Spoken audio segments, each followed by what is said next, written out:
Hi, I'm JoEllen Jones. I'm here in the Idabel Public Library. I've written several stories about Shelby the puppy angel and his adventures, and Shelby and I are here today to share with you the story of Caleb and Josh.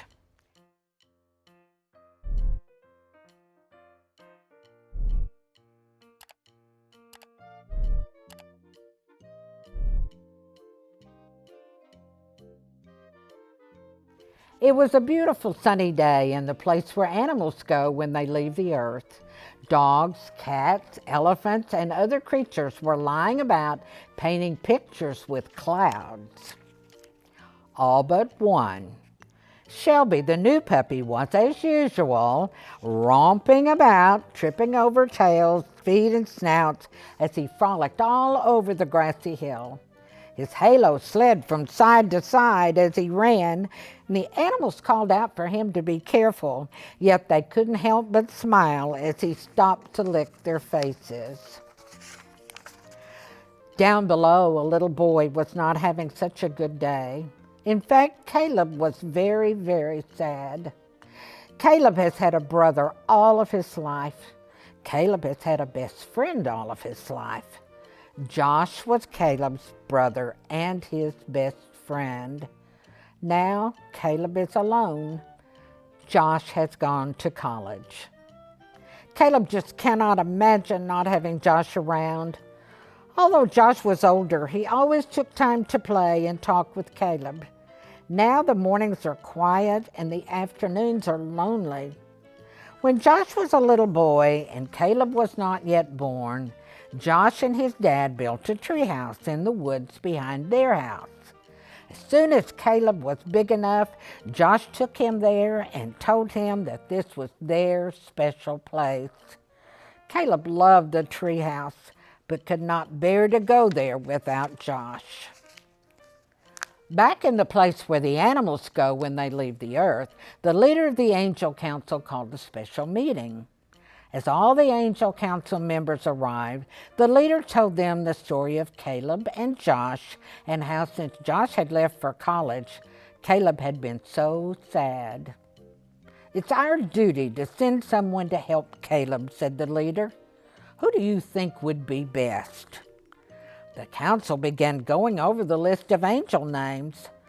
Through the big window, they could see Shelby running and wiggling all over the hill. One of the members said, "What about Shelby?" They all shouted at once, No, he's too young. He's untrained." But as they protested, they couldn't help but notice how the animals smiled as Shelby licked their faces. Said the angel leader. Whisper the butterfly angel fluttered from the window where he had been watching Shelby. "What if I go with him and keep him from trouble?"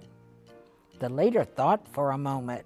"Shelby is a happy puppy. He would be good for Caleb."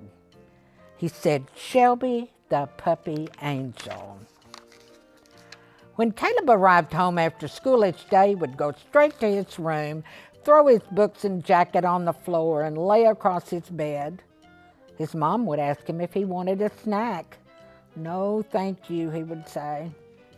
"Don't you want to go outside and play?" his mother would ask. "No, thank you," Caleb would reply.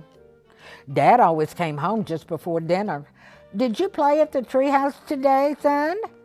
"No, sir," Caleb replied sadly. Dad and Mom became worried about Caleb.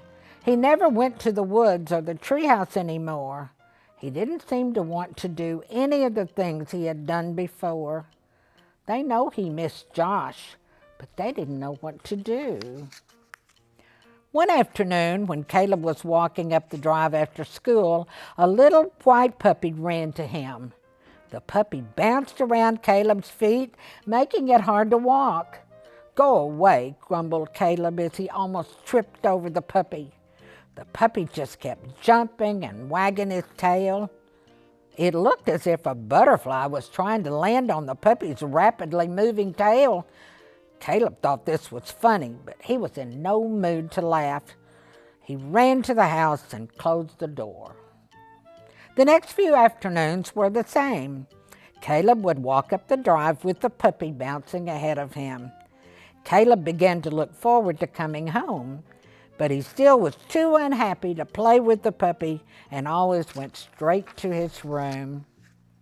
One afternoon, the puppy did not meet Caleb at the gate as he had been doing.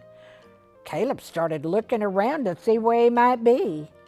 Suddenly, the puppy ran out of the woods and straight to Caleb. The butterfly was hanging on for dear life. Caleb laughed out loud. He reached to pet the little dog, but the puppy turned and ran straight for the woods. At the edge, he stopped suddenly and turned to see if Caleb was following. Whisper was trying desperately to land on Shelby's nose. Caleb began to run toward the puppy and the woods. He was laughing as he ran. He got closer to Shelby. Shelby turned and ran straight to the treehouse. When Caleb arrived, slightly out of breath, Shelby and Whisper were looking down from the treehouse at Caleb. Caleb immediately climbed the ladder and popped inside. Shelby began to lick Caleb on the face. Gosh, thought Caleb, Josh and I used to have so much fun here. About that time, he saw an envelope on the floor. He picked it up and looked inside. There was a note from Josh. It said, Caleb, we have had some great times here, and we'll have some more when I come home for visits. In the meantime, you can have fun here by yourself and with your friends. Just know I will always be here with you in spirit. Oh yeah, and you better keep it clean.